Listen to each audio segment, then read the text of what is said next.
Arkadaşlar, bugün sizlərlə magistratura qəbul imtahanında istifadə olunan sudoku sualının izahına baxırıq.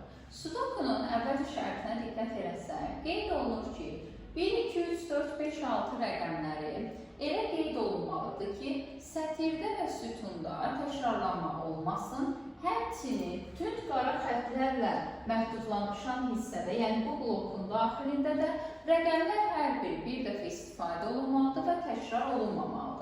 İlk növbədə baxırıq ki, bizdə bu sütun üzrə 1, 2, 3, 6 istifadə olunub və 4, 5 istifadə olunmuyor. 5-i bura yaza bilmərik, çünki sətirdə 5 var. Ona görə 4-ü bura, 5-i bura yazdıq.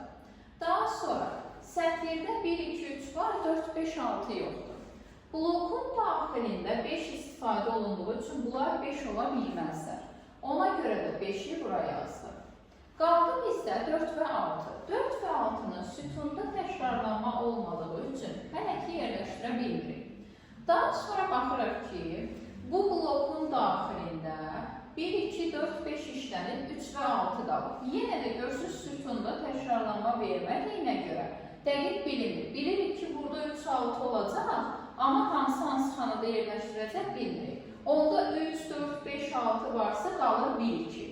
1 burada olduğuna görə bura 1 yazamırıq. Deməli 1-i bura, 2-ni bura yazırıq. Yəni sual işarəsinin yerində duran ədədimiz olacaq 1, cavab olacaq A variantı.